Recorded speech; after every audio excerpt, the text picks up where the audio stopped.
Mesdames, Mesdemoiselles, Messieurs, bonjour, très bon réveil à vous tous, très heureuse de vous retrouver comme chaque dimanche matin avec toute l'équipe du Bonjour d'Algérie pour vous servir jusqu'à 9h30. Vous le savez, le dimanche, vous avez coutume de retrouver toutes nos rubriques habituelles, donc à savoir le sport. Dans un tout petit moment, Ramzi Hamdi il est déjà en place, bonjour Ramzi, sera donc avec nous pour nous parler bien sûr de l'événement qui va attendre donc tous les sportifs, les amoureux du football, la Coupe arabe donc des nations. Il va nous en parler puisque ça commence déjà dès demain et ça va s'étaler jusqu'au 18. Donc une actualité sportive surtout autour donc, de notre équipe donc A'. C'est cela? Oui, c'est juste. C'est juste. C'est A' avec bien sûr le sélectionneur Majid Bougra qui sera aussi avec eux. Nous aurons également à parler aussi d'une autre discipline sportive. Nos invités sont déjà en place, elles sont là, elles sont rayonnantes et elles sont surtout, elles auront aussi beaucoup de choses à nous dire autour donc d'une nouvelle discipline sportive. Ça s'appelle Yogasana. On va en savoir plus dans un tout petit moment dès qu'on aura l'occasion de leur donner la parole. Et puis on aura aussi beaucoup d'invités. Aujourd'hui, les femmes sont en force sur notre plateau, elles seront là avec une nouvelle donc, thérapie aussi, une méthode d'entraînement du cerveau. C'est une coach en développement personnel qui a donc expérimenté cette méthode et qui est, elle, est thérapeute.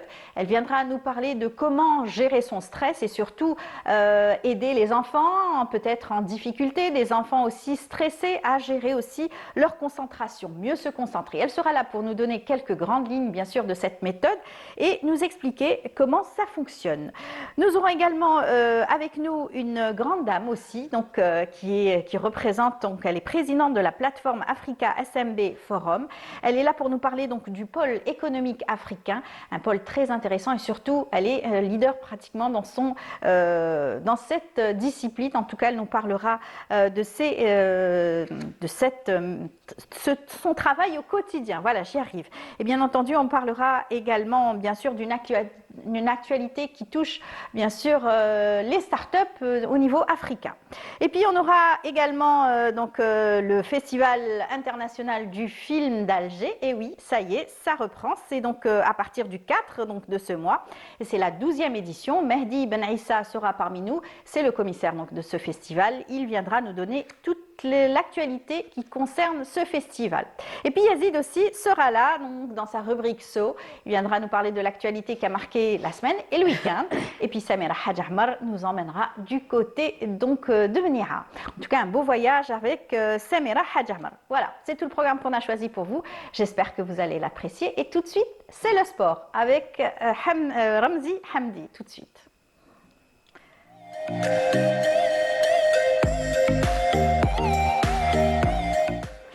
Ramzi, bonjour. Bonjour, bonjour Amal. Bonjour. Et bonjour à nos invités. Oui, comment ça va? Très bien. Alors, vous aurez beaucoup donc, de choses à gérer cette semaine avec, bien entendu, la Coupe donc, arabe qui va débuter dès dès demain. Dès demain, où il y aura 16 équipes qui vont participer. Ça sera la deuxième édition sous l'égide 16 nations. 16 nations, Oui. 16 nations, avec sous l'égide de la FIFA. L'Algérie, elle est tenante du titre et on espère qu'ils iront au bout. D'accord, Inch'Allah, l'Algérie est tenante du titre. Oui. Donc, elle a beaucoup donc, de pression, Oui, j'imagine. beaucoup de pression populaire et on entend beaucoup de cette équipe, de cette sélection de Bougra. Tout à fait. Alors, on va vous suivre, bien entendu, avec cette actualité. Alors, beaucoup donc, se sont préparés.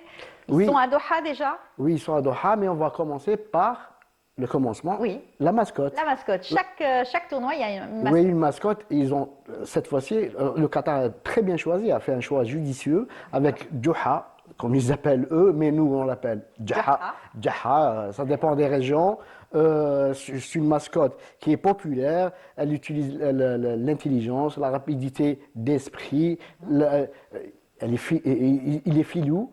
Justement, on a un clip pour regarder cette mascotte et je vous laisse apprécier le clip préparé par les organisateurs du tournoi. Très bien, on y va. On y va.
Alors, on a pu voir donc ce clip Oui. qui va tourner pratiquement dès l'ouverture. Dès l'ouverture, du 1er au 18. C'est un personnage populaire Oui. et très connu dans le monde arabe, C'est vrai.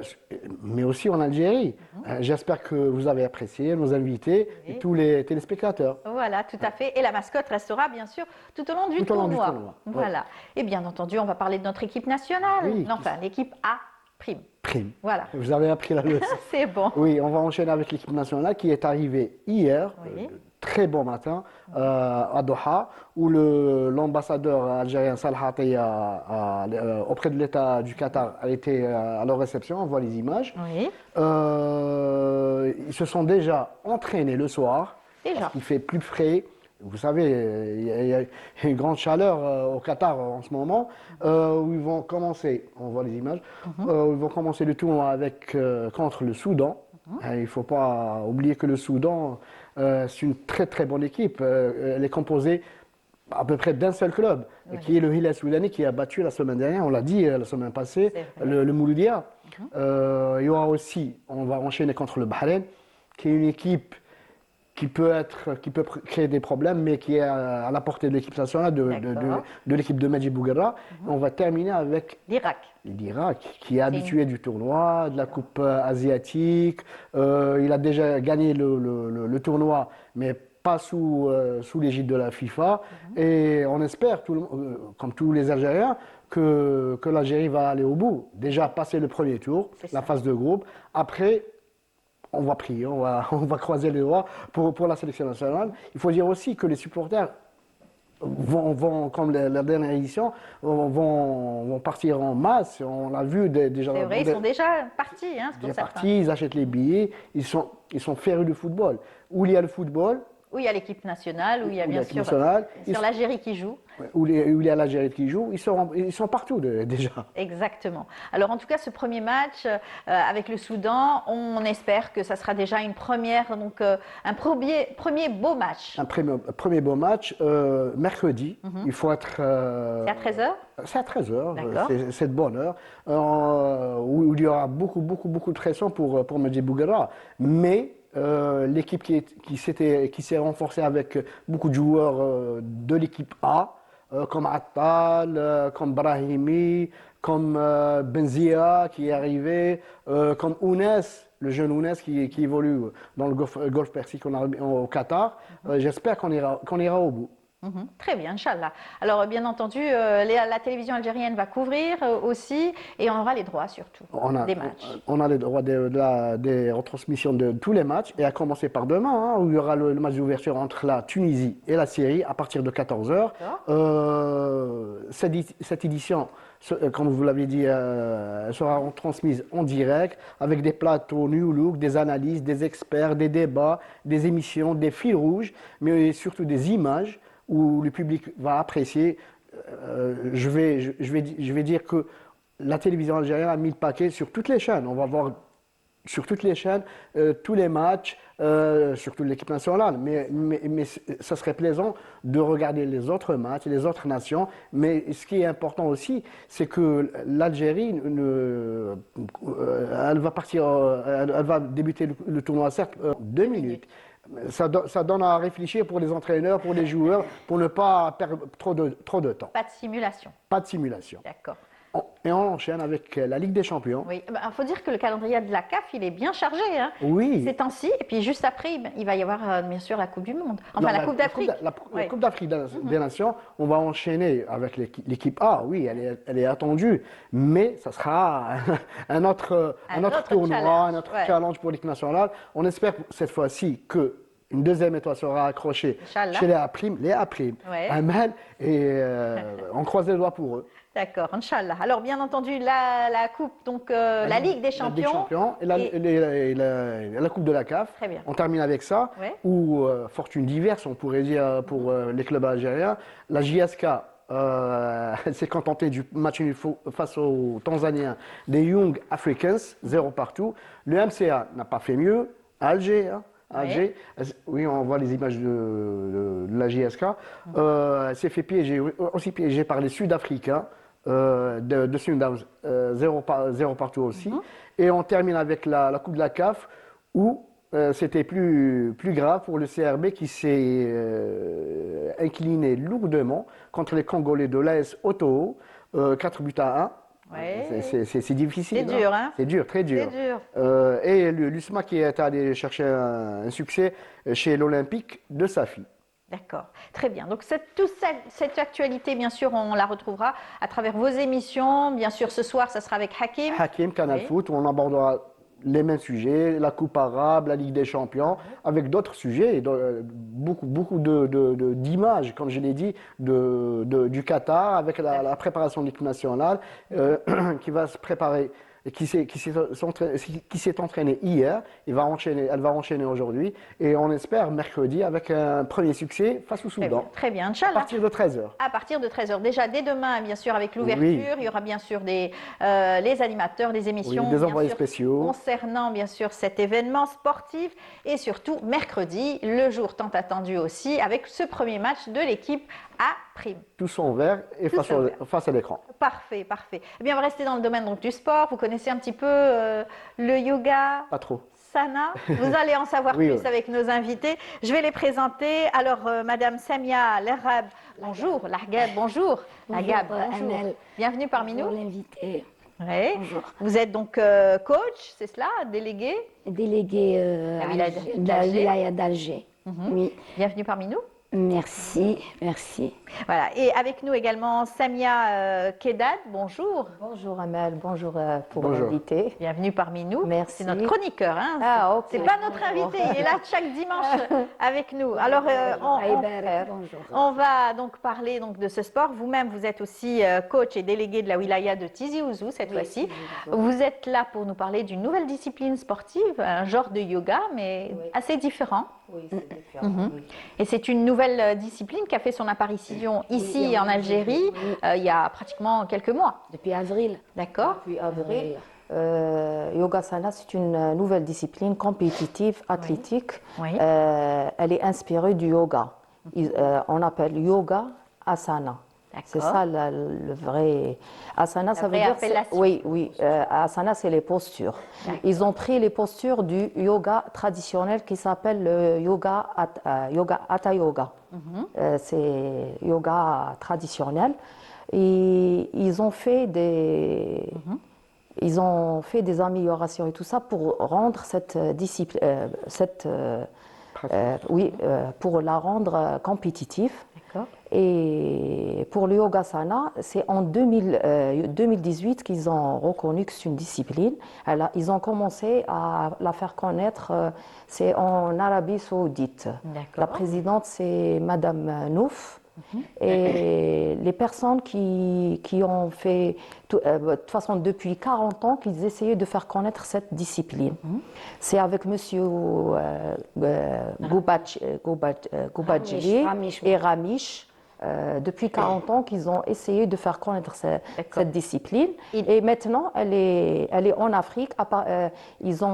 C'est la fédération, Oui. le sport pour tous. Le président, c'est Monsieur El Hadi Moussab.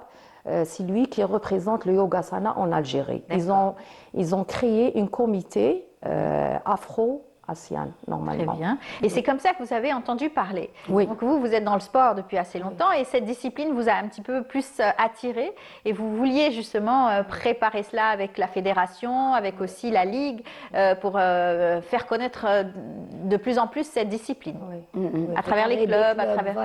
Voilà. Et comment ça se passe Ben, depuis le mois d'avril parce que le c'est mois d'avril, on a eu des regroupements. Chaque vendredi, on faisait des regroupements à Khraïsia avec M. Saadi Salim. C'était le coach, l'initiateur. Oui. Voilà, et c'est pour faire connaître cette discipline sur le territoire national. Voilà. D'accord. Il y a un engouement, vous le sentez, parce que bon, les gens connaissent le yoga, ça fait pas très très longtemps non plus, on n'est pas très adepte, mais depuis, puisque vous enseignez aussi le yoga et le pilate, c'est cela, et vous êtes pour justement que cette discipline prenne plus d'élan. Ben oui, le yogasana, la particularité de cette discipline par rapport au yoga, il a transformé le yoga. D'accord. Comment ça? Il l'a transformé parce que le yoga asana, le yoga en général, il est basé sur la conscience et sur la respiration et le bien-être. Mais le yoga asana, c'est compétitif et c'est une forme de discipline sportive. Voilà. D'accord. Donc il y a des règles. Il y a des règles à Contrairement au suivre. yoga où peut-être on peut se concentrer, c'est des exercices de respiration également et tout. Voilà, et les athlètes doivent suivre, ils doivent assister à Séance d'entraînement. des séances d'entraînement et être jugés par des jurys. D'accord. Ben oui, et assurer leur respiration, leur contrôle corporel, même l'alignement du corps et même la respiration aussi. Voilà. Alors, est-ce que le yoga sana, c'est aussi comme le yoga, c'est des clichés où on a un tapis, on est assis, on a des mouvements, on a une posture assez droite et on a la possibilité de faire des mouvements vraiment je vous ai dit, du il va corps contrôler. élastique. Du Il corps. doit contrôler sa flexibilité D'accord. et sa flexibilité, sa respiration aussi. Et Sa maîtrise, hein, sa maîtrise. sur les articulations du corps. Ben oui, Stabilité, Oui. Voilà. concentration et tout. En plus, le yoga, parce qu'il y a beaucoup qui ne font pas la différence, yoga, ce n'est pas un sport. C'est une philosophie de vie. Tout à fait. Par contre, le yoga sana, c'est une discipline. C'est pour ça que j'ai dit, il y a des règles. Oui, c'est ça, il y a des règles. à suivre. Le yoga, c'est beaucoup plus. En plus, il y a plusieurs. Ils ont plusieurs. On a le yoga spirituel, il y a le yoga pour se traiter les maladies, il y a le yoga qui se base juste sur la respiration et tout ça pour déstresser et tout. Mais par contre, le yoga sana, c'est autre chose. On a des athlètes, on prépare des athlètes pour des compétitions plus tard. Et en plus, le yoga sana, il a 3 catégories. On a le yoga sana traditionnel, le yoga sana rythmique et le yoga sana artistique. C'est bien. Oui, pour le yoga traditionnel, pour la compétition, comment ça se passe? C'est des compétitions individuelles.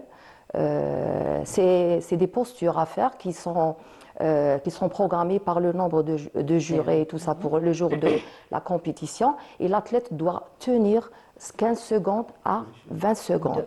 Et en plus, pour les notations et tout ça, ils prennent en considération la stabilité, la souplesse, l'alignement. C'est quoi l'alignement? Ils prennent en considération les petits détails. Par exemple, les orteils, ils sont où? La thorax, le dos, il est vraiment aligné ou non. Il y a des angles à respecter. Oui, hein. oui, c'est l'alignement. c'est Ouais, ça. Et pour le yogasana rythmique, c'est autre chose. Yogasana rythmique, on a des duos, soit individuels. Pour les duos, c'est pas mixte, soit femme, soit homme, soit c'est les deux sexes. Il y a pas de mix. Et pour comment ça se passe, ils ont 10 postures à faire avec une musique à suivre. Il faut synchroniser entre les deux. Et en plus, les 10 postures sont pareilles, choisies par les jurys et tout ça. Et ils doivent respecter la synchronisation et l'alignement, la souplesse. Et ils doivent tenir par posture 5 à 7 secondes. Wow. Par contre, l'artistique, c'est autre chose. C'est soit duo, soit en groupe. Le groupe maximum, c'est de 5 personnes par groupe. Mais comment ça se passe? C'est autre chose. Ils ont 5 postures choisies par toujours les jurés.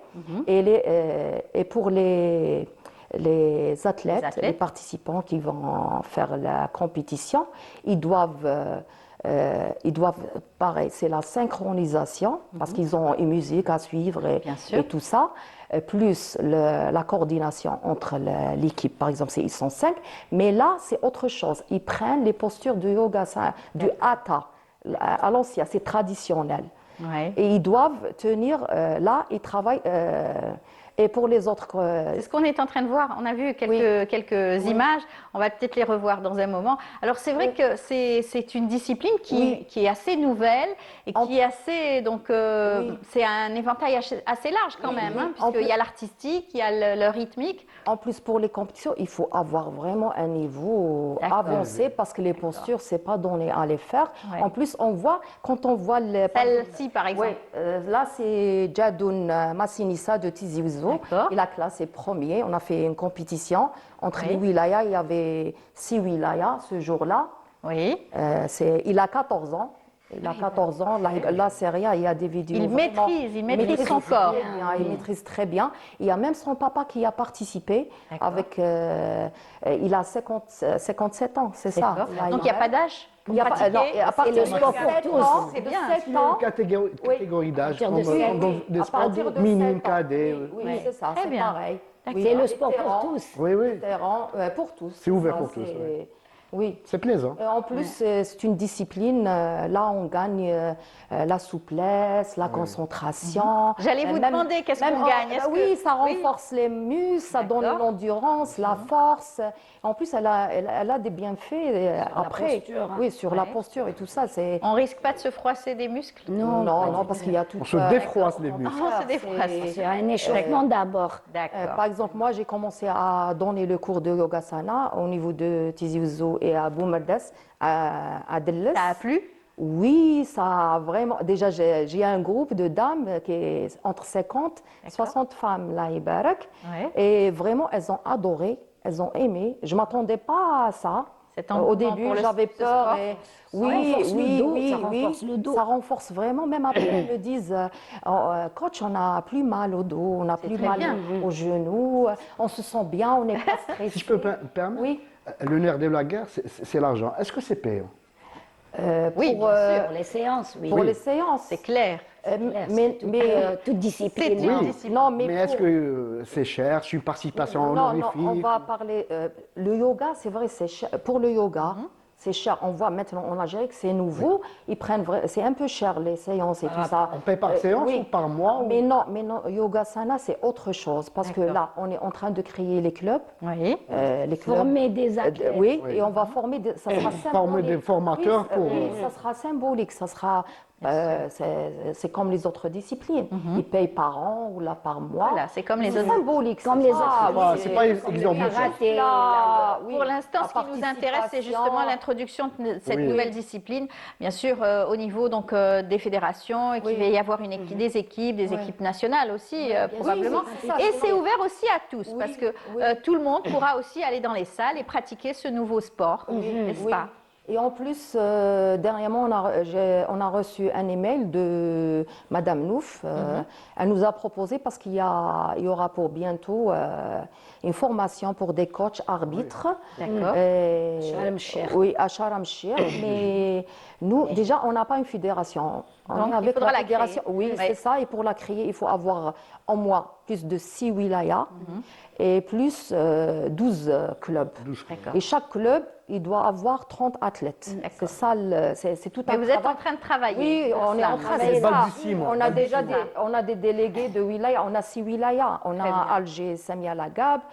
Moi, je suis avec Ouzou. Tizi Ouzou. En même temps, je travaille avec Boumerdes en attendant Très bien. Widad. d'avoir Widad sur un Constantine. délégué. Widad, c'est à Sassi, à Constantine.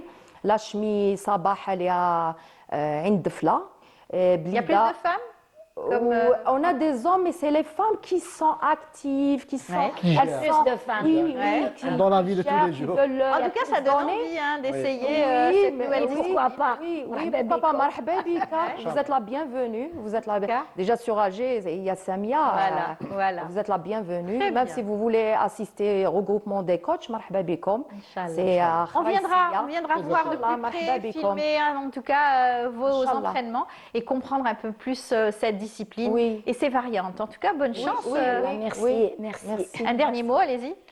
Bah, je souhaite promouvoir à cette discipline Inch'Allah. Inch'Allah. Merci, et à vous également. Je vous en prie. De toute façon, moi, ce que je veux, j'aimerais bien qu'on aura la facilité d'avoir nos clubs, les athlètes. Inch'Allah, on va avancer, Inch'Allah, pour le bien de Yogasana, parce que c'est une discipline vraiment qui va... Très intéressant. Oui, en plus, même, on a remarqué avec les enfants, moi, j'ai un groupe d'enfants, vraiment, Allah يبارك le niveau. Ils sont de la souplesse, les enfants. Oui, ils sont élastiques, Oui, bien sûr, ils sont élastiques et souples. tout ça. En plus, ils veulent faire ça. Voilà. C'est eux qui Et demandent. c'est de nouvelles pas- disciplines aujourd'hui qui intéressent de plus en plus donc, les personnes, comme le Pilate aussi qui a fait Oui, son apparition oui, tout récemment, et pourtant déjà il a ses adeptes. Donc pourquoi pas le Yogasana avec vous et avec donc tous les représentants de chaque wilaya qui feront partie donc de ces Inch'Allah, coachs Inch'Allah. dans cette Inch'Allah. nouvelle discipline. Merci à vous. Merci à vous, merci Amel. Merci à vous parce que pour vous avez l'invitation. donné la chance à Yogasana De s'épanouir. s'épanouir en Inch'Allah. Algérie, Inch'Allah. En tout cas, merci à vous d'être venu et puis à très bientôt, on se reverra probablement. Voilà. Inch'Allah, merci Amel. Merci beaucoup Amel. Ramzi, À la à la prochaine, semaine semaine prochaine, prochaine, Inch'Allah dimanche prochain. En attendant, bon courage à vous hein, pour Merci. bien On sûr aura besoin. accueillir cette nouvelle cette Coupe arabe. coupe arabe. Deuxième édition. Voilà. Eh bien, tout de suite, on vous invite à suivre ce reportage sur les startups. Donc, c'est Hamouche, c'est Raouf Hamouche. On y va. 375 participants, 39 wilayas et plus de 25 000 consultations sur la plateforme numérique. Des chiffres records pour l'Algeria Startup Challenge 2025. Une 7e édition qui récompense les meilleurs start-upers autour de 5 thématiques principales: hygiène et bien-être, assurance, économie circulaire et solutions vertes, inclusion numérique et enfin réduction des risques. Ce programme, dans sa 7e édition, a connu une forte participation. 375 startups issues des 4 coins du pays, mais aussi des start-upers algériens établis à l'étranger. Au programme, pitch, panel thématique, rencontres B2B et signature de partenariats. La journée a été rythmée par une série d'activités mettant en avant des solutions destinées à répondre aux défis nationaux dans plusieurs secteurs: industrie, environnement et numérique. On a été agréablement surpris car c'est une idée qu'on s'est lancée il n'y a pas très longtemps, ça fait une année et ça fait plaisir toujours de voir que notre idée est valorisée. Nous sommes très contents d'avoir remporté ce prix. Notre projet est venu d'une idée toute simple: transformer la laine et la peau de mouton en engrais organique, très utile dans le domaine de l'agriculture. Je suis très content déjà d'avoir atteint la finale aujourd'hui, d'être parmi les startups finalistes sur le nombre d'entreprises qui ont participé. Et j'encourage vraiment toutes les startups et les entreprises innovantes, les porteurs de projets, à s'inscrire dans cette démarche. Une 7e édition qui démontre une fois de plus que l'innovation Made in Algeria est désormais prête à passer à l'étape supérieure et à peser dans le développement économique du pays.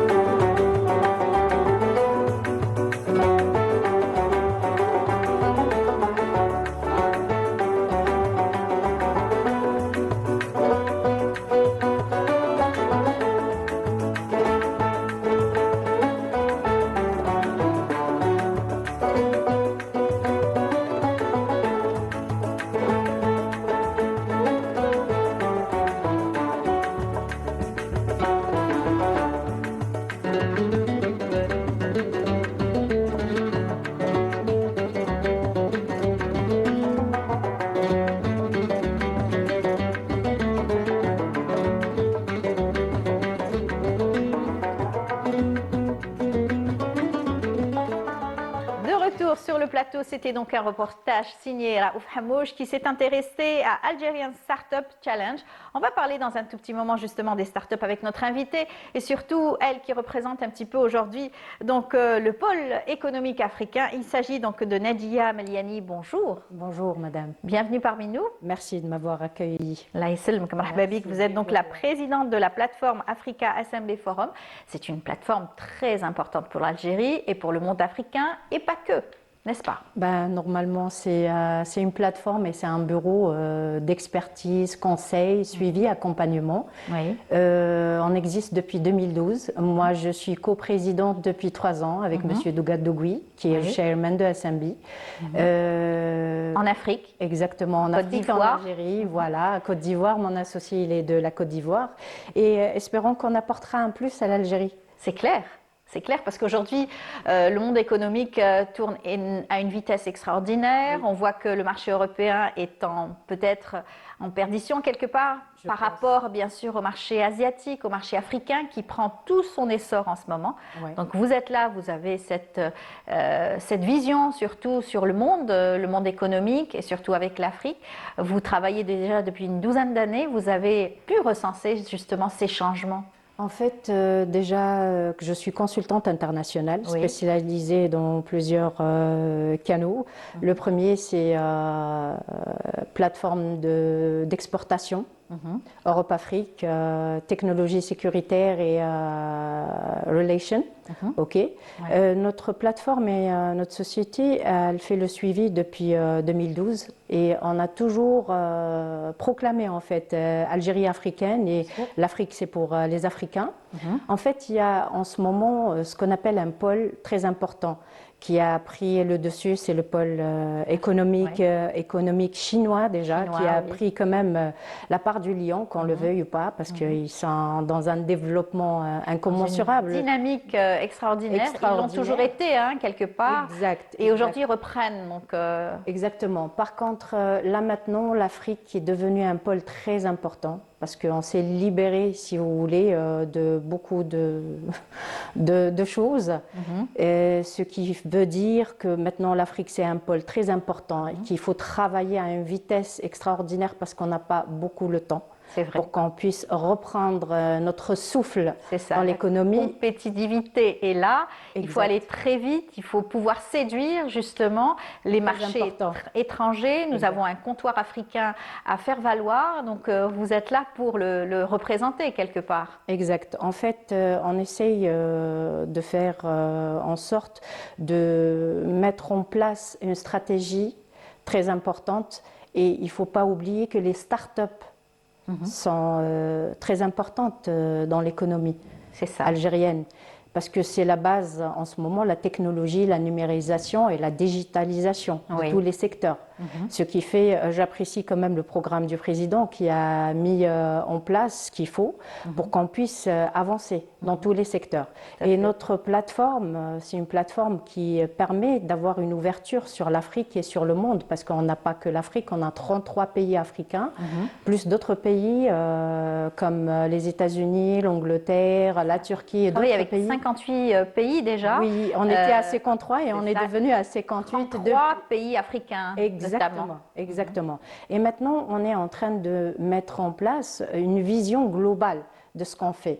En fait, on a ces pays-là, qu'on a des programmes pour l'exportation, l'investissement, etc. On pourra avoir une vision plus claire avec nous.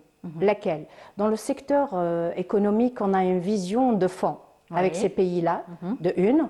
De deux, on a aussi une vision de l'économie à l'international, qui veut dire on a plus exactement les informations pour éclairer nos investisseurs, nos exportateurs et ce qui va avec. Et vous connaissez très bien le marché algérien. Vous connaissez aussi, bien sûr, le potentiel du marché algérien et sur lesquels vous devez viser absolument avec ces pays. En fait, l'Algérie a pris quand même un virage très important. Là, on voit qu'il y a un avancement dans tous les secteurs, qu'ils soient petits ou grands.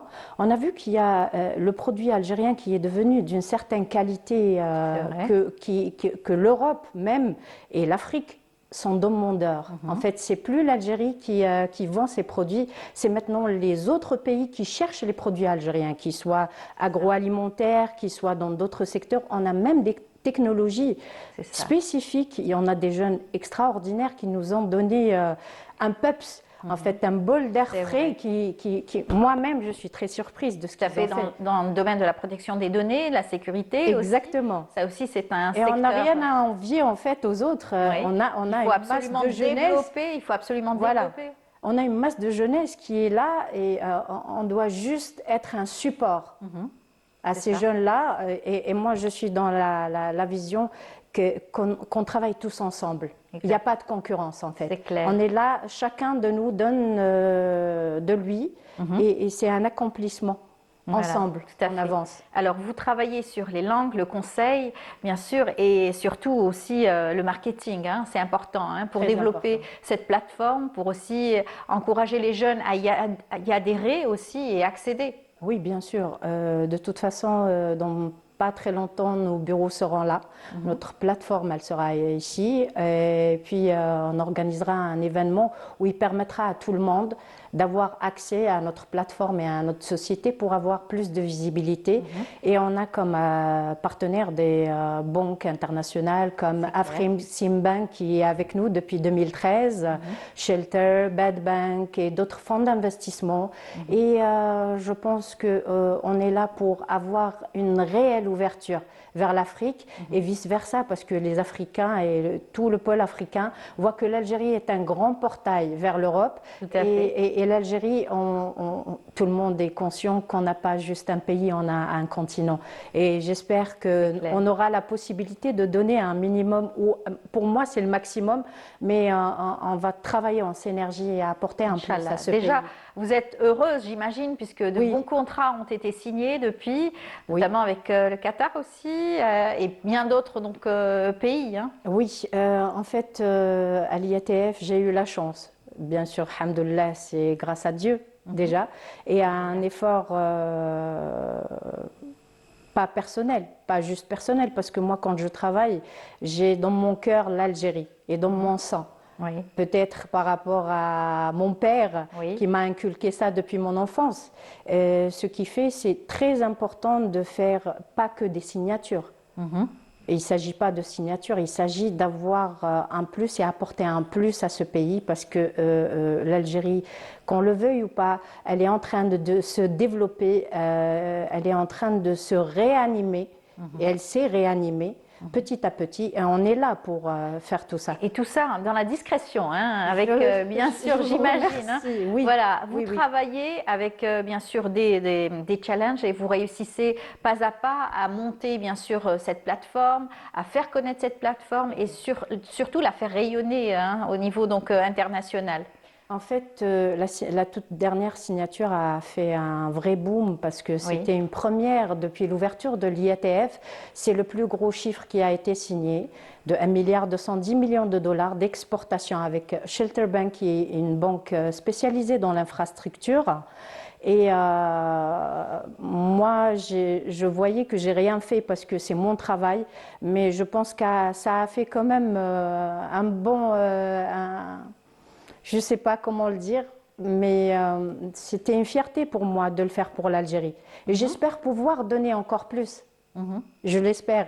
J'espère faire plus qu'un milliard. Pourquoi pas des centaines de milliards? Pourquoi pas, Inch'Allah. En tout cas, c'est ce qu'on vous souhaite.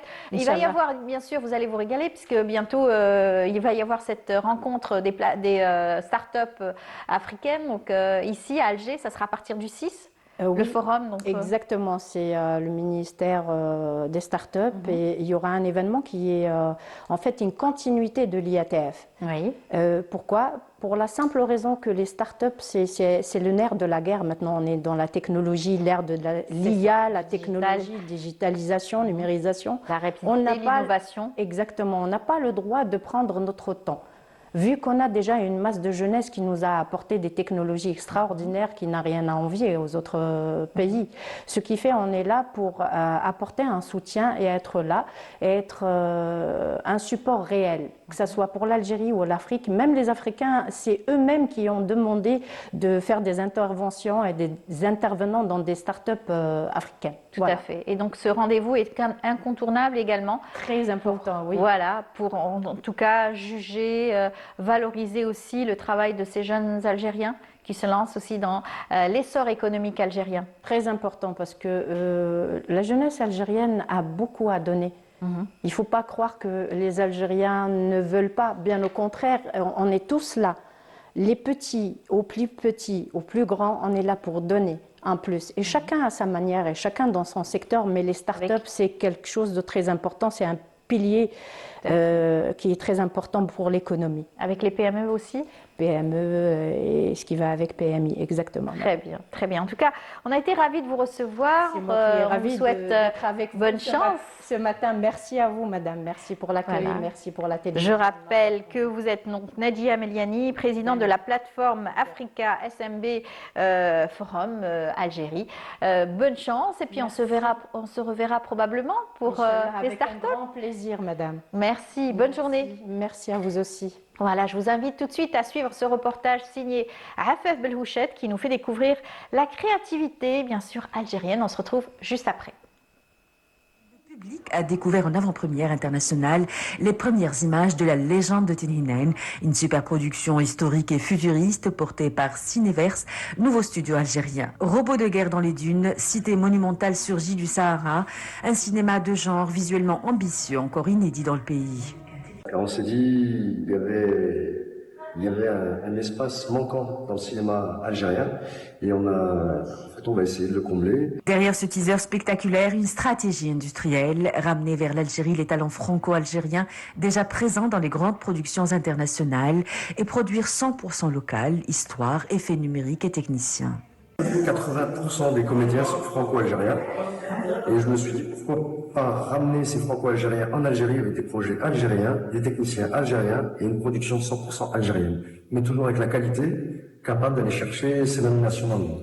Une démarche saluée par les artistes présents. Moussa Maskri, installé en France mais très attaché à ses origines, raconte. Moi, ce que je suis, c'est l'Algérie. Je peux pas le nier. Donc, j'essaie pas de mettre l'Algérie là où je peux. Elle sort toute seule. Le festival a également accueilli Abdraouf Dafri, cinéaste de prestige, pour qui cette dynamique est l'occasion de repenser le récit sur l'Algérie. L'histoire de l'Algérie m'a fasciné et j'ai tenté de comprendre comment ce caractère s'est forgé. Et je me suis intéressé au principe de l'indigénat. Cineverse annonce par ailleurs la création en Algérie d'un pôle de formation aux technologies d'image de pointe, avec des formateurs issus des grandes majors américaines.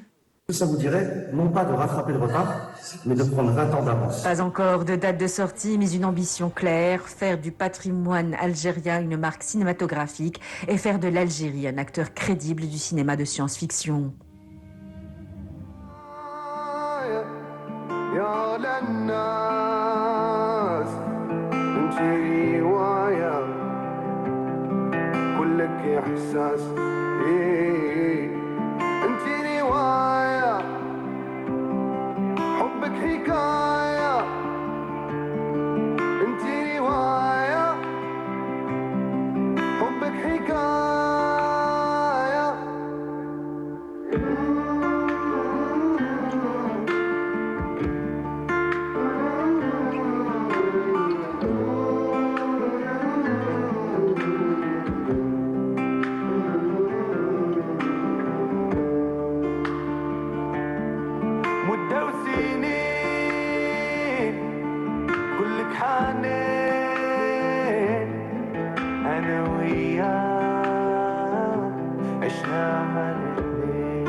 كيفاش ننساك يا ابن البشر انت القمر في ليلة السمر كيفاش ننساك يا ابن البشر انت رواية حبك حكاية انت رواية Riwaya, une très belle chanson en tout cas pour vous détendre.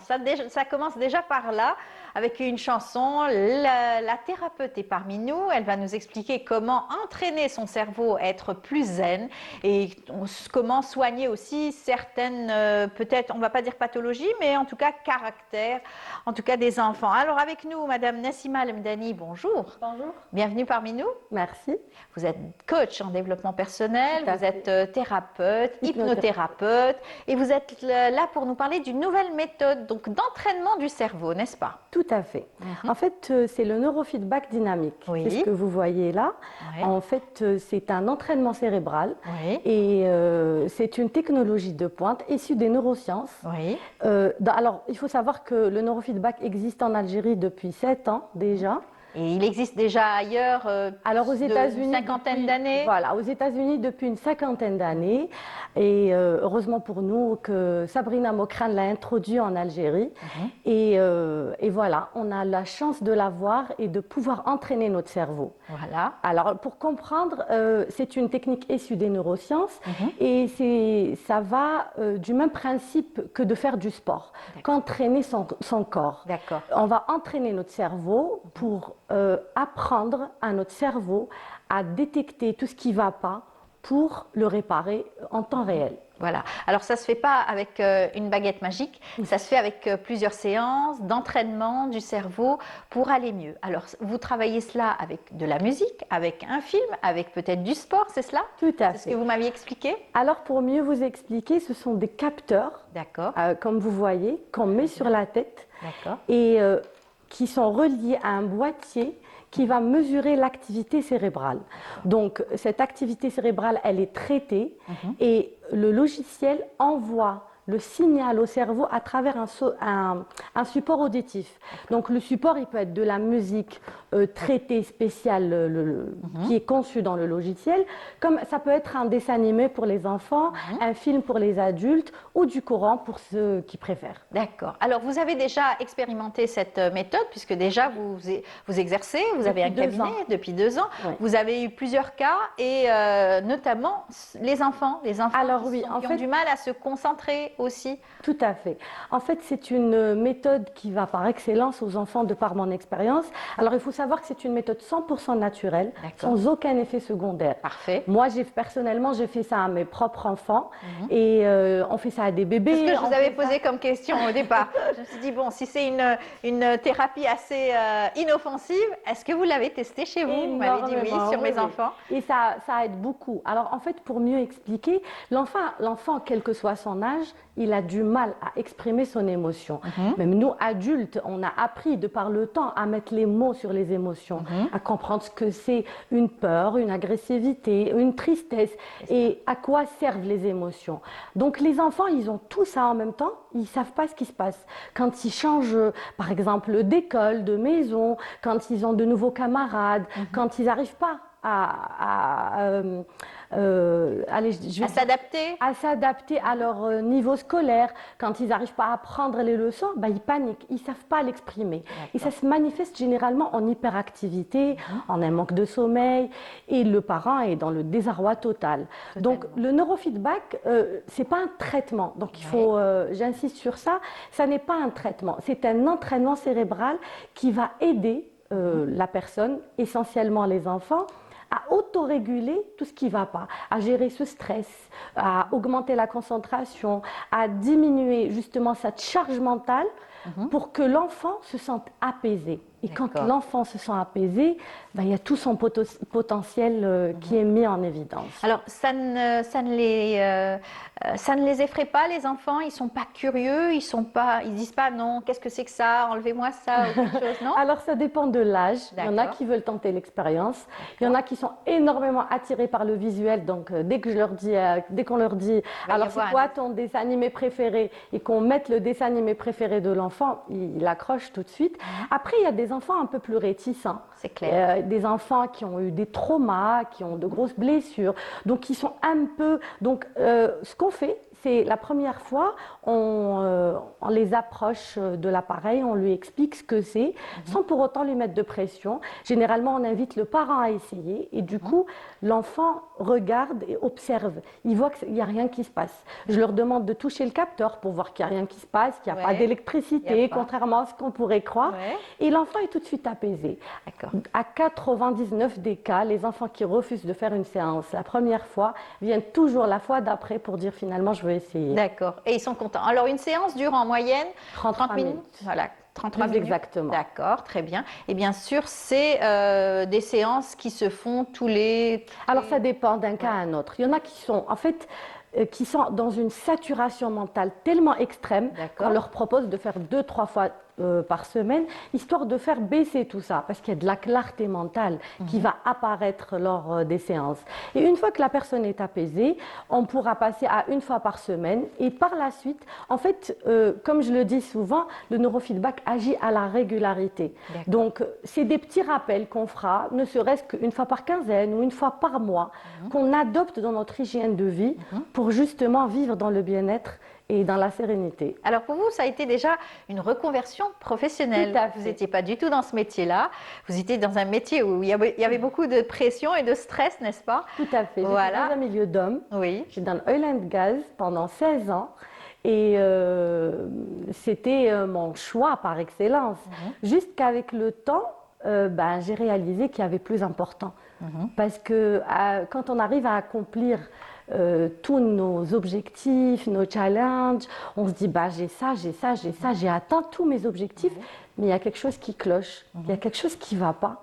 Et vous avez fait cette formation. Et j'ai commencé à intégrer le bien-être et découvrir toute la panoplie des thérapies naturelles. C'est cela, avec l'hypnose aussi. C'est ça. Avec travailler avec l'humain surtout, la personne que vous allez donc aider à se sentir mieux à travers bien sûr des séances, différentes séances. Alors pour les enfants, ce sont les enfants peut-être hyperactifs quelquefois ou les enfants qui ont du mal à se concentrer. Les pathologies par exemple,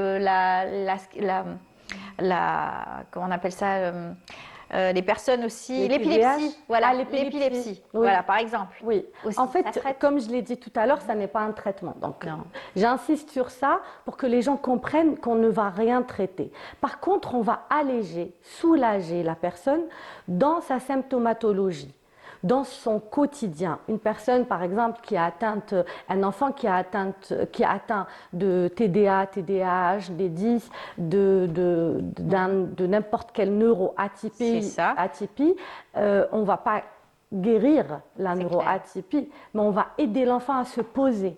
On va aider l'enfant à mieux se reconcentrer sur lui-même pour pouvoir justement intégrer toute sa systémie. Voilà. Et pareil pour les adultes. Il y a des adultes qui ont certaines maladies. Alors les maladies auto-immunes en référence, c'est des maladies de stress. Oui. L'anxiété. Oui. Tout à fait. Les troubles du sommeil voilà. aussi. Et en fait, 80% des cas relatent que le neurofeedback agit en premier sur le sommeil. Pourquoi? Parce que le sommeil, en fait, c'est tout simplement la base de notre vie. Durant le sommeil, c'est à ce moment-là que le cerveau fait ses réparations. Et quand les réparations ne sont pas faites ou sont mal faites, ça a des répercussions sur notre santé, autant physique que mentale. C'est vrai, nous sommes dans un monde qui va trop vite. Aujourd'hui, les personnes ont du mal à décrocher de leur téléphone, décrocher de bien sûr, leurs habitudes, mauvaises habitudes. Et tout ça a une influence directe sur le cerveau. Tout à fait. Et du coup, quand on donne la possibilité au cerveau de s'autoréguler, de réparer tout ça d'une manière naturelle, non invasive, il retrouve sa forme.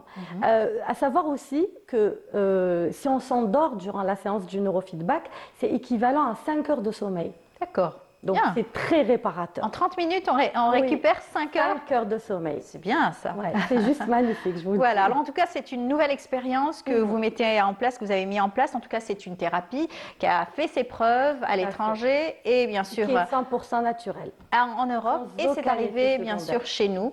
Ouais. Et bien sûr, les gens sont heureux. Oui. Au bout de Oui. ces différentes séances. Les gens disent qu'il y a la plupart des personnes, bon, y compris moi la première, Oui. qu'il y a une clarté mentale. C'est-à-dire on n'est plus dans la saturation et le stress dans l'action. On est posé, on arrive mieux. Et j'ai beaucoup de clientes qui me disent, il y a toujours les mêmes émotions, mais on sent que ça stagne.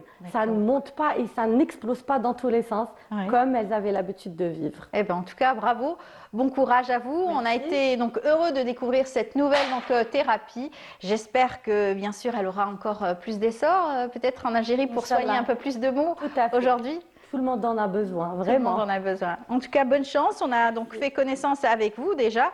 Nassima donc, Lemdani, vous êtes donc coach en développement personnel et surtout hypnothérapeute, n'est-ce pas? Voilà. Bonne chance à vous. Merci à vous aussi. À bientôt. Ravie. Voilà. Eh bien, je vous laisse tout de suite apprécier cette belle voix, cette chanson donc, de Amr Zahir Allah yarhamou, qui est décédé justement un 30 novembre 2016. Allah yarhamou. On se rappelle aussi donc, de cette personnalité tant appréciée par tous les mélomanes du Chabi.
ناسي يا اللي قلبه قاسي لا تلوم الاشد في القلب الواسي صار ريحه في راسي صار ريحه في راسي وندمر بستاني وتحط نص جاري بعد صغار يا ترى حزني ناسي يا ترى حزني ناسي والسرور معايا ضرب المكان بالشارع بعد قولي وهواسي بعد قولي وهواسي ينجمع شكلي وزاني نعود بحبيبي نكفر إذا حضر ضي غلاسي إذا حضر ضي غلاسي ويبنكي بجميع الحاسدين بحبيبي نكفر يا أهل الزين الفاسي يا أهل الزين الفاسي صافوا مجمعكم وبيعوا لسلطان المشوار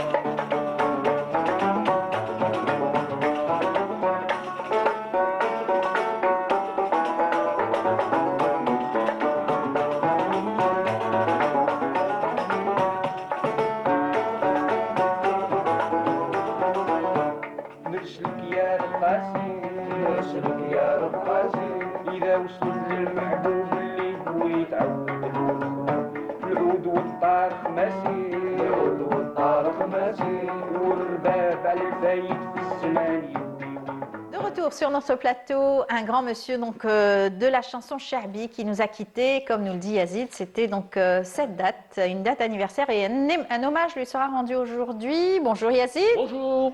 Comment ça va? Allah yarhamou. Oui. Comment ça va? Oui, ça va, d'abord. Très bien. Oui, bon week-end. Bon week-end. Voilà.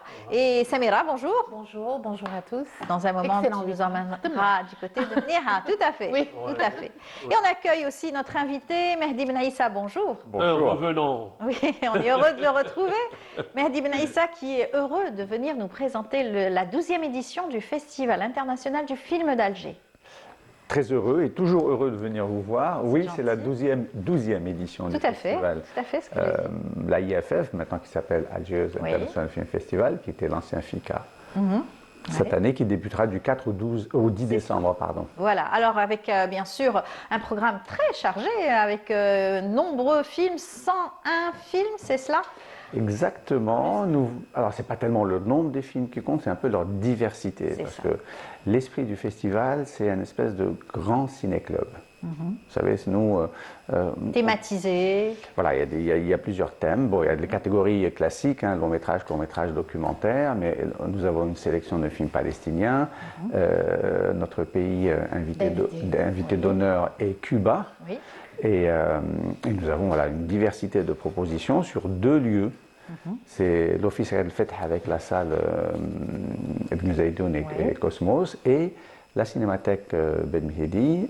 En face, vous avez le cinéma Casino, enfin l'ex-Casino qui est aujourd'hui la salle Chabeb, l'Algéria, le centre culturel. C'est le théâtre municipal d'Alger. Tout à fait. C'est ce que disait.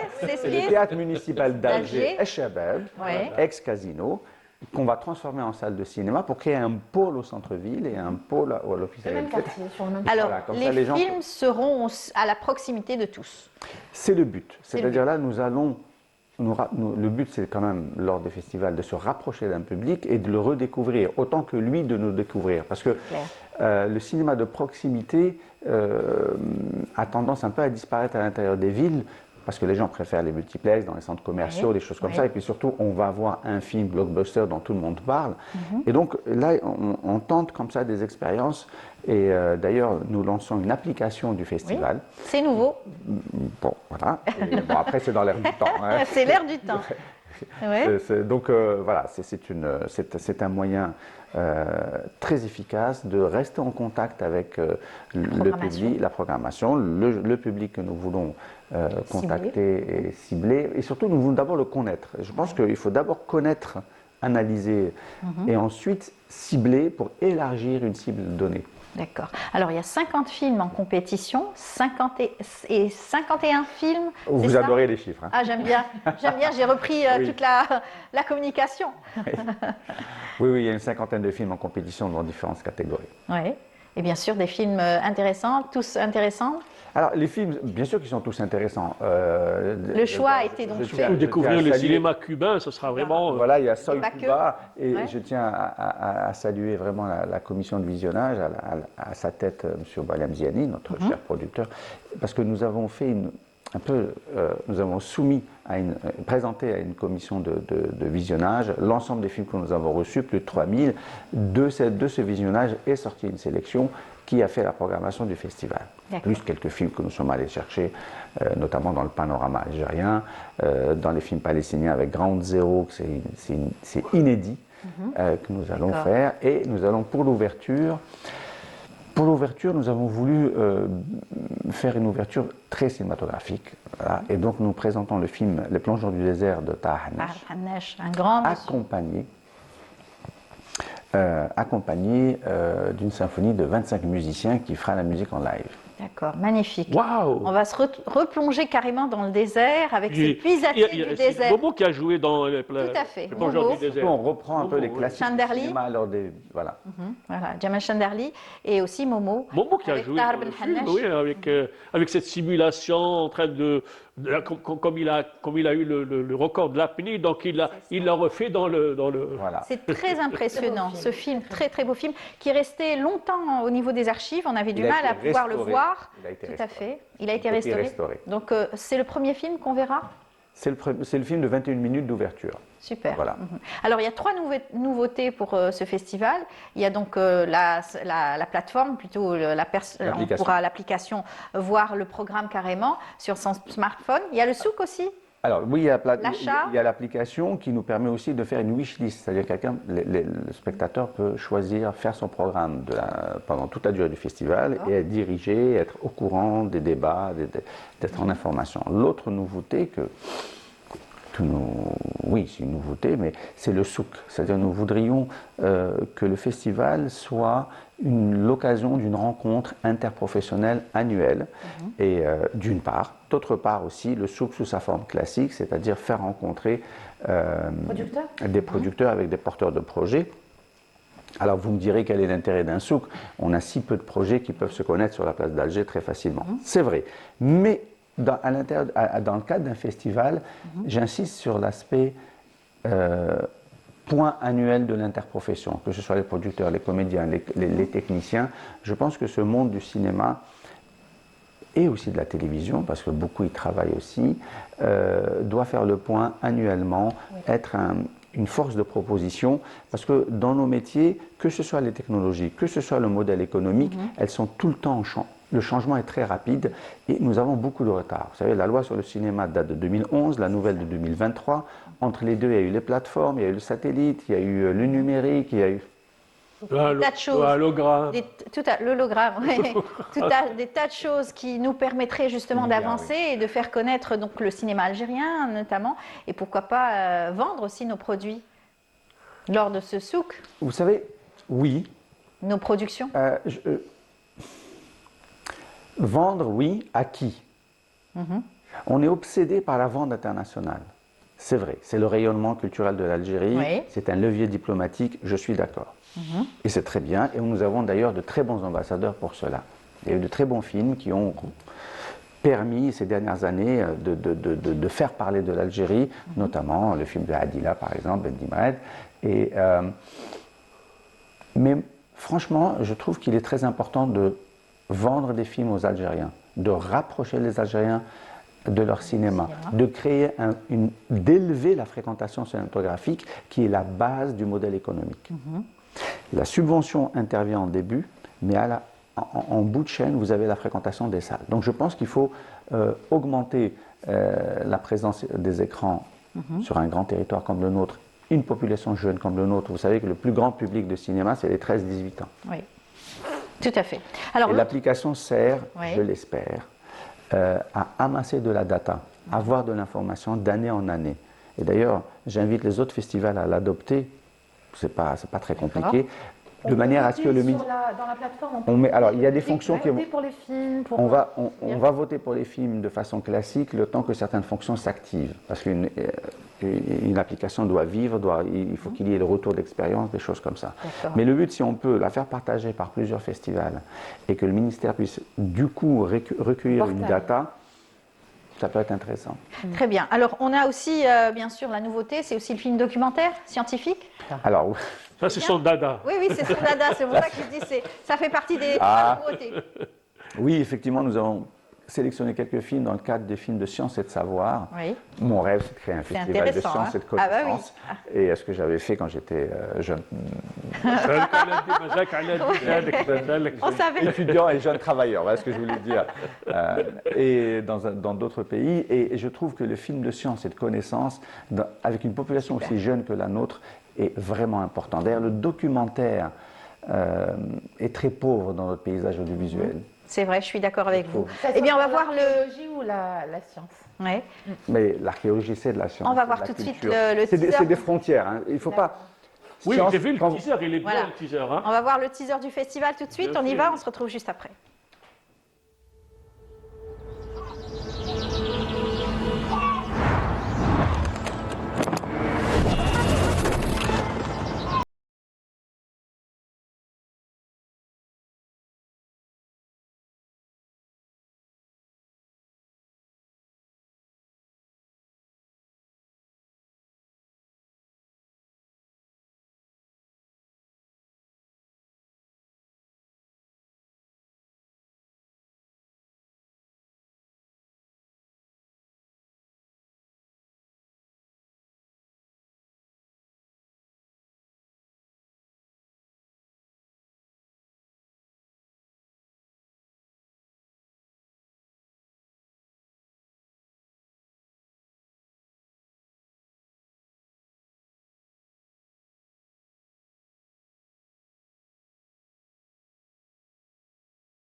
Alors, 12e édition, bien sûr, du festival donc, international du film d'Alger. Ça va commencer le 4 et ça va s'étaler jusqu'au... 10. J'aime bien les chiffres. Hein. Oui. Alors, on va continuer à parler, juste terminer avec aussi l'hommage aussi à Biouna, une grande dame qui nous a quittés. Oui, la semaine Hama dernière, Biouna nous a quittés il y a quelques jours maintenant. Et c'est une dame à la palette artistique élargie. Elle a fait du théâtre, du cinéma, de la télévision, mais aussi de la scène. Et elle avait un rayonnement. C'est vrai. Qui, moi, j'aimais bien. Alors, au début, j'étais très critique à son égard, mais en fait, avec le temps, j'ai compris ce qu'elle faisait. Ouais, Avec elle le était temps, unique. avec le temps, il y avait une audace. C'est malgré les scénarios de Ramdan qui étaient extrêmement médiocres et faibles, elle est arrivée dans les années 90. Regardez l'évolution. Non, ce n'est pas une critique, il faut constater l'évolution. Elle a toujours apporté une voix féminine assez audacieuse. Elle disait aux hommes ce qu'ils ne voulaient pas entendre. Elle disait ce que les femmes ne pouvaient pas dire. Elle était dans cet entre-deux. Ouais, elle était unique. Et d'ailleurs, même quand Je pense même avec un scénario faible, je pense vrai. Il y a cette valeur ajoutée. Elle arrivait parce qu'elle portait en fait. Pourquoi les réalisateurs avaient fait le choix donc, je pense que parfois elle transcendait. Ce que je disais, c'est que c'est elle qui transcendait cette faiblesse qu'il y avait dans les années 80. C'est clair. Voilà. Mais moi, on la voit à l'image. Et je l'ai découvert à l'international d'ailleurs quand elle montait sur scène.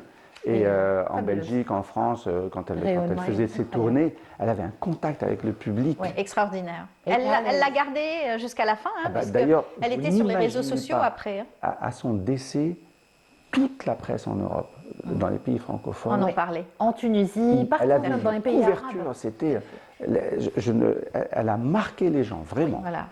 Eh bien, on va continuer dans un petit moment de parler peut-être du film qui va peut-être marquer cette édition. Mais on va donner la parole à Yazid aussi dans la rubrique So. Oui, so, yes, so, I will tell you about something. Oui. So, what so? So, on y va avec So? Bon. Le jingle? Jingle, je vais le faire moi. So.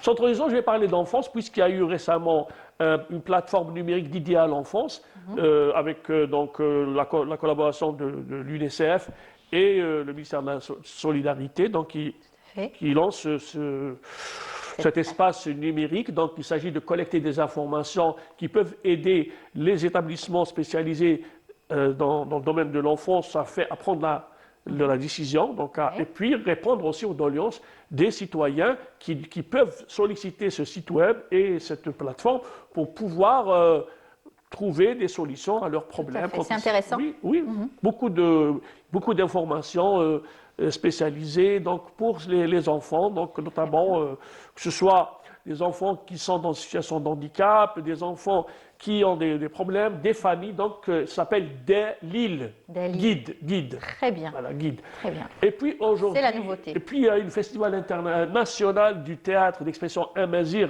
à le Bouaqi, et c'est une association, à Betna plutôt, et c'est une association le Bouaqi qui a eu le 4 prix, en fait, la première place. Ouais. C'est une association de théâtre donc de le Bouaqi, avec une pièce de théâtre qui s'appelle, Banca Promax. D'accord. C'est une adaptation de Tchekhov. C'était la pièce célèbre de Tchekhov, le Jubilé. Donc, nous allons voir un petit extrait pour avoir une idée un peu sur cette pièce de théâtre. Et puis, la consécration de cette troupe le Bouaqi. On y va.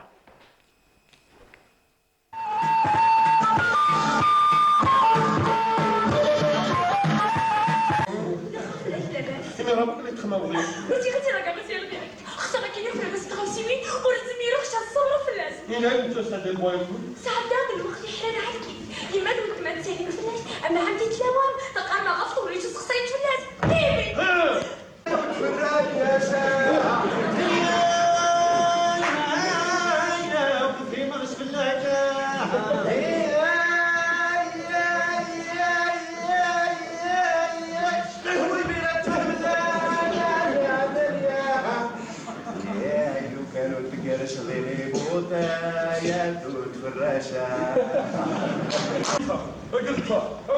اخذ الدير مظلوم اخذ الدير مظلوم اخذ الطاول النار اخذ زي مشان النار هاكو فرطت روح سوق الموسيقى وقيم زين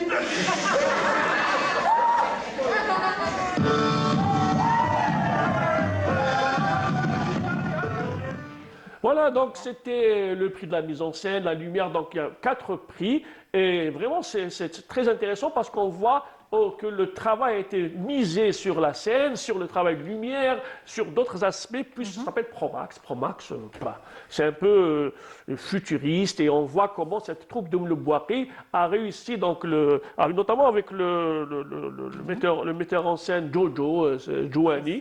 Et vraiment, avec Saha, c'était vraiment. Et puis, la salle était pleine. Oui, la salle était pleine. Et c'est le théâtre qui vous a plu aussi. Oui. La salle était pleine, et puis le prix du jury a été décerné à l'association Tenkra de Aguni Furu.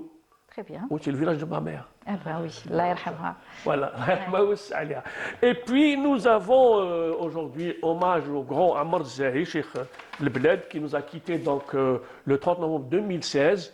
Rappelant que ce grand monsieur, donc il a commencé déjà tout jeune, il imitait à l'époque Boudjma Al-Anqis, mais c'est quelqu'un qui a touché aussi à la musique, à la variété, aussi. À Dalida, à Charles Aznavour.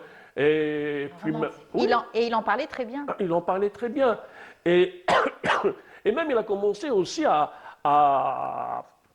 a commencé dans l'andalou, dans tout ce qui est Nasrafet et tout, dans la musique nodale, et puis il maîtrisait et la métrique et le rythme aussi, et ce qu'on appelle, il maîtrisait la harod, ce qu'on appelle en arabe la prosodie. Et puis la rythmique, et c'est, par exemple, nous allons juste écouter un passage de Nasraf. Vous voyez que c'était quelqu'un, d'ailleurs ses maîtres c'était l'Ahlous, c'était aussi Brahimi, donc Kabaili, donc c'était quand même des grands noms de la musique. Nous allons écouter juste un petit Nasraf.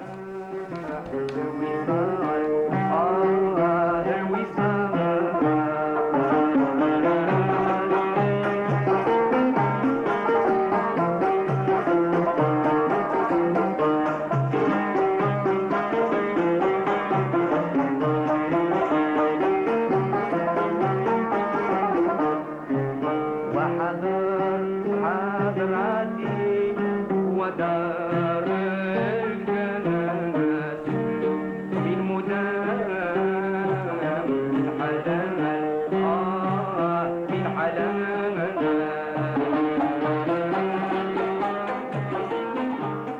Donc, voyons, donc on voit que Ahmad Zahi, d'ailleurs, il était très chic, vous voyez comment il est, avec très beau. Et puis, nous avons vu comment il maîtrise donc le nasraf. Donc, c'est ce mouvement de toute la construction modale du côté donc, de la musique andalouse, parce qu'il a même côtoyé Farid, donc le Wajdi, qui était aussi quelqu'un qui était un grand maître de la musique andalouse. Et puis, ce qui est bien, c'est qu'il s'adressait, il a fédéré tous les âges, donc du jeune, du grand, etc. Il y a une autre idée du shabi, un shabi cool. On voit, par exemple, quand il réinterprète la musique shabi avec des sonorités latino, avec des sonorités, avec de la rumba, avec du cha-cha-cha. On voit seul à le faire. Oui, la mariachi. D'ailleurs, on va voir, par exemple, ce passage où c'était dans une fête. Vers la fin, après l'insalaf, donc il y a le haddi, donc avec ce khlas, c'était quelque chose d'extraordinaire. Comment il donne aux jeunes ce qu'ils cherchent, en fait. Parce que le shabi, c'était pour les gens. C'était pour les maîtres du shabi. Mais lui, il a fédéré tout le monde. Nous allons écouter Outchoufi qui fait ça. C'est prêt. Dans un moment, sinon tout à l'heure. Dans un moment, sinon on termine avec ça. Voilà. Samira. Voilà. Samira qui va nous emmener cette fois-ci à Mnia. Donc juste après cela aussi, on y va? Oui.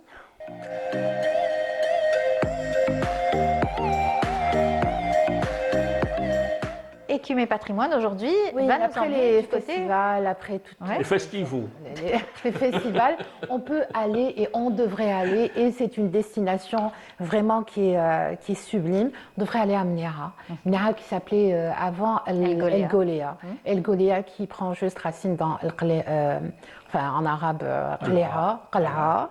Donc le Virsal, c'est celui qui est au sommet de la montagne, qui est pyramidal et qui domine cette magnifique mer de dunes.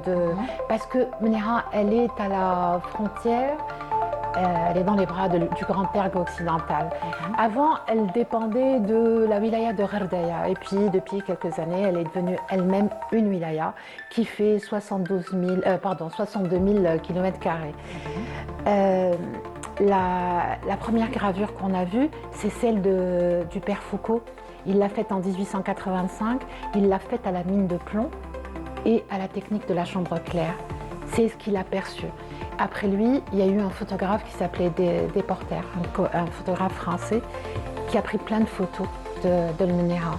Et c'est comme ça qu'elle a été colonisée, Mniara. C'est à partir de ces photos.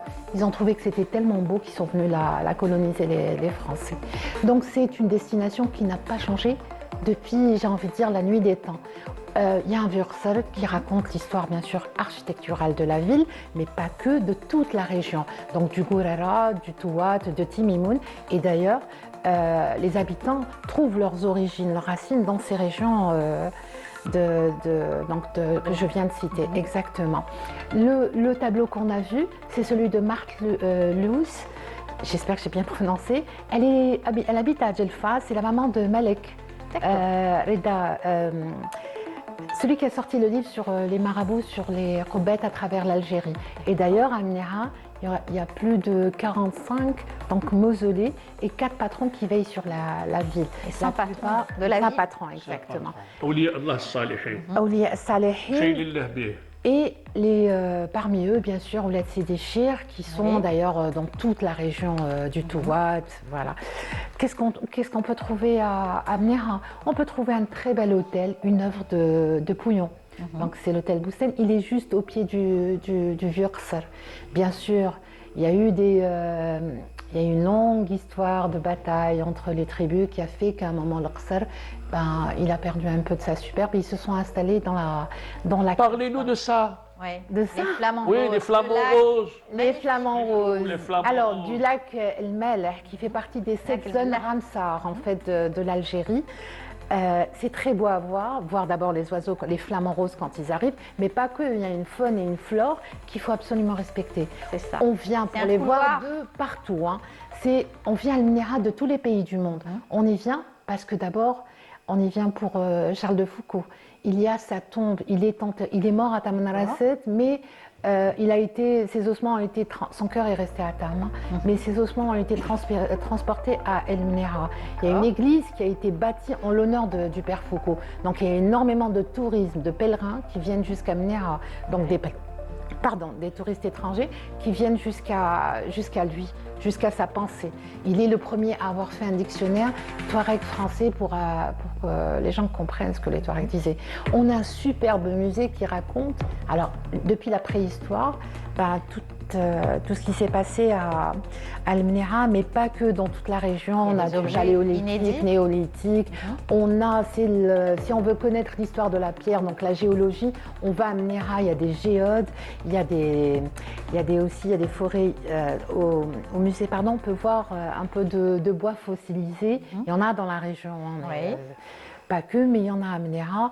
Il y a des collections, alors il y a 146 000 pièces au musée, dont alors, à peu près 1000, un peu plus, qui sont exposés. Les autres sont dans l'inventaire. Il y a eu énormément de dons, dont le don du père Leclerc, qui était lui, pendant des années jusqu'à sa mort, qui gérait l'église en fait Saint-Joseph. Voilà.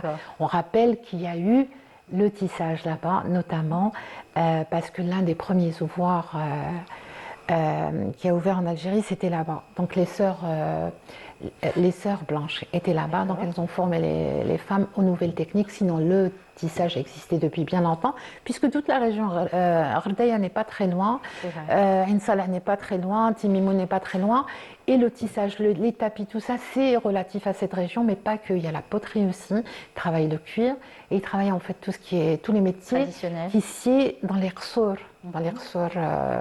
Voilà, Mnera est le point central, on va dire une halte du moins, dans le commerce, les échanges depuis des siècles en direction de Tombouctou. Donc les caravanes, les échanges de transsahariens, bien avant qu'on construise enfin, il n'arrivait pas jusqu'à Mnera, mais à Djelfa, du chemin de fer, le rail. Voilà, donc très bien. C'est une ville à... Et puis, je pense qu'il y a récemment, il y a une maison d'hôtes où les gens puissent faire des résidences d'écriture et tout, je pense. Exactement. Il y a beaucoup de choses. Il y a, je pense, l'initiative des éditions Balsar, parce que Sofiane... Oui, Sofiane Hadjaj, tout à fait. On les salue. Ils ont fait énormément aussi pour leur ville, leur wilaya. C'est vrai. Notamment la bibliothèque aussi, accessible aussi, un jardin botanique. Il est magnifique. Il y a beaucoup de choses. Il faut y aller à Mnera. C'est pas très loin, c'est à 800 km d'Alger. L'agriculture aussi est développée. Alors attends, la pastèque, les cacahuètes, les oranges. Il y a de l'eau là-bas. Il y a beaucoup d'eau. Il y a le système, les fogaras, mais aujourd'hui, bien sûr, il y a des techniques. On doit terminer. Merci beaucoup, Samira. Un dernier mot à notre invité aussi, qui va nous dire qu'il y a plein de choses pour le festival aussi, les ateliers d'écriture notamment. Il y a des ateliers d'écriture, mais surtout notre Cuba sera l'invité d'honneur. Il y aura une très belle sélection cubaine. Et des très films sur José Marti. Un festival de cinéma, mais mais il y aura Soy Cuba. Très bien, très bien. Voilà, donc le rendez-vous est pris à partir du 4. À partir du 4 jusqu'au 10. Parfait. Merci beaucoup, Mehdi. Mais c'est moi qui vous remercie. À très bientôt. Et on termine avec Amr Zahir. On termine avec Amr Zahir. Merci beaucoup, Yazid. Merci, Samira. C'est gratuit au festival. Ouais. Très bien. Parfait. Merci à vous tous. Merci à vous tous de nous avoir suivis. Excellente journée. Et bien sûr, ne ratez pas l'émission juste après. Donc, il y a l'émission avec Marie Moussaïd. L'instant matin. On se retrouve dès demain à partir de 8h du matin. Au revoir et bonne journée.